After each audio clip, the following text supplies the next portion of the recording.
We welcome you back to the program, and as we continue on, you know, we all think about things in our lives and plans we need to make and decisions we have to make, and our next two guests really are there to help people in certain times of their lives. Joining us today, a familiar face and a familiar friend, Gemma Heffernan. Welcome back to you, Gemma. Good to have you with us today. Wonderful to see you. And you're working now with our next guest, Debbie Robeson, who's the Executive Director of Hospice Care of the West. And Debbie, welcome to you. Good to have you on the show as well. So Gemma, we've seen you involved in various activities and services here in this community. Why your current involvement now with Hospice Care of the West? How'd you get involved there? Well, when I started here 30 years ago in 1981, my first job was at Saddleback Hospital. I was the first social worker hired for hospice. It was the most difficult job I had to begin with because I had different expectations. Of course, I was a lot younger. But as I went through it, I learned to focus differently. And success was not the cure of the patient, but having the family at the end still standing, happy and delighted that we had been involved and feeling that they had done a great job.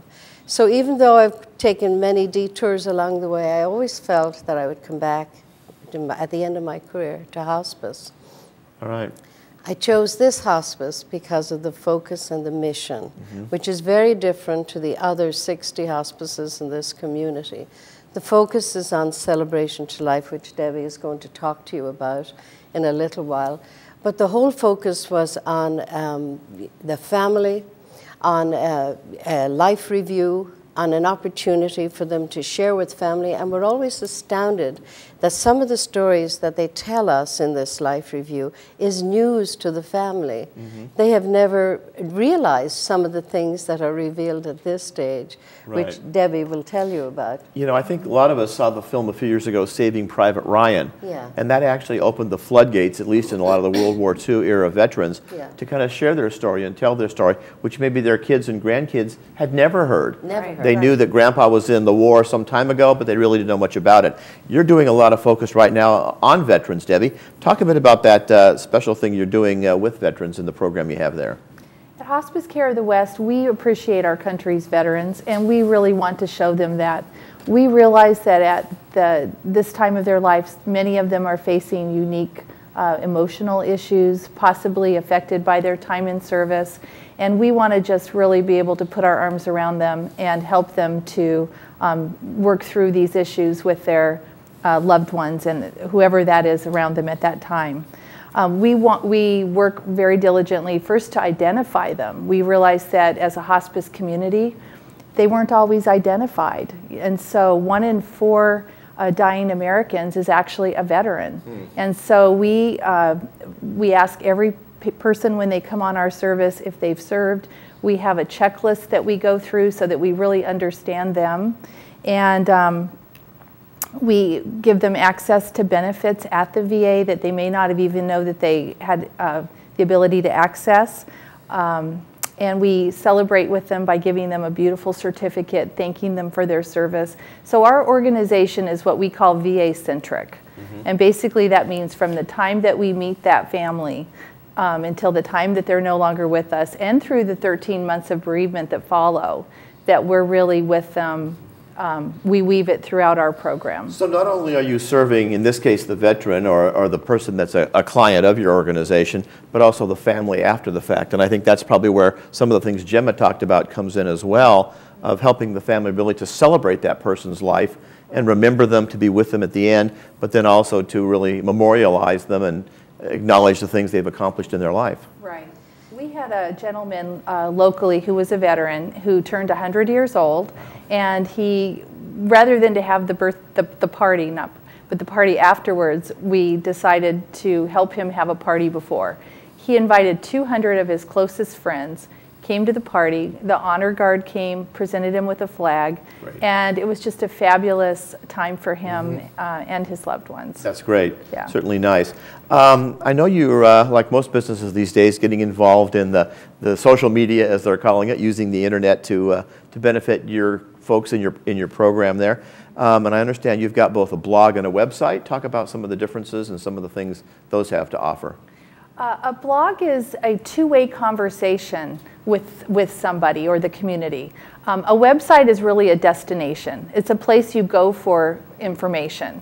But a blog is really more than that. It's a opportunity for the community to give feedback to us.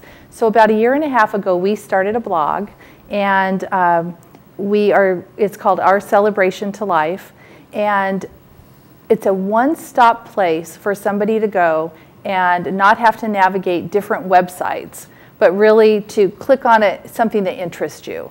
So for example, if you were looking for the AARP, and there was an article in there about that, which there is, they could click on that and they're right at the AARP.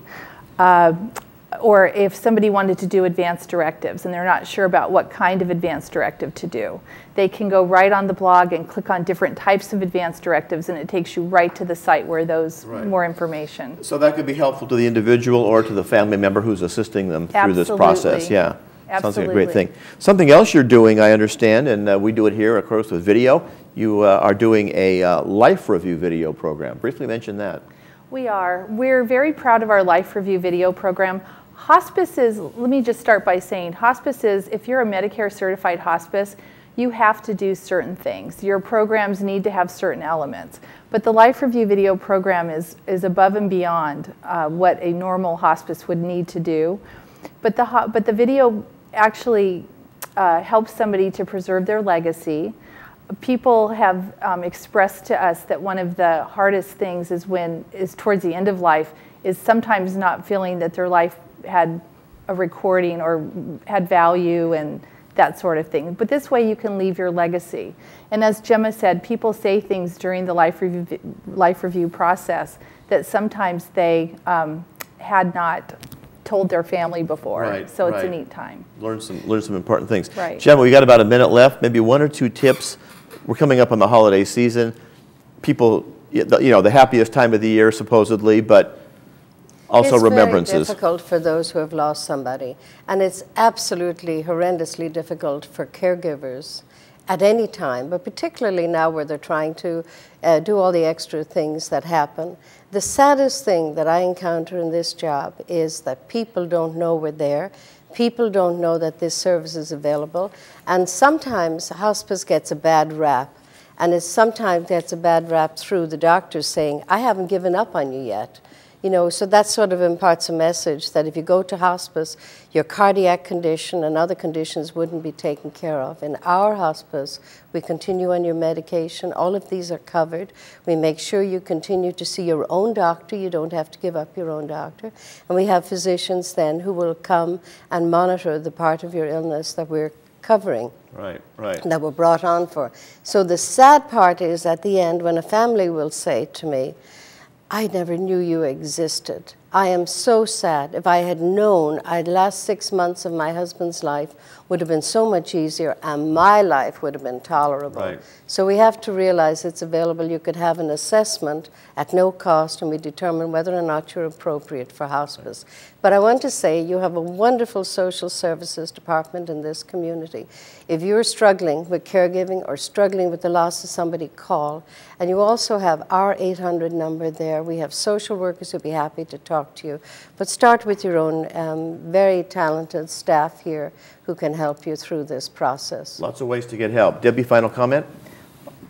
As a hospice nurse for 20 years, I've never heard anybody say to me that they wish that they are disappointed that they had hospice. But what I have heard people say is they're disappointed that they didn't have it earlier. And so just to encourage people, don't be afraid of the H word, don't be afraid of hospice. We're here to be a safety net of support to people and help them to go down this journey with somebody with them. And we all hope for the best.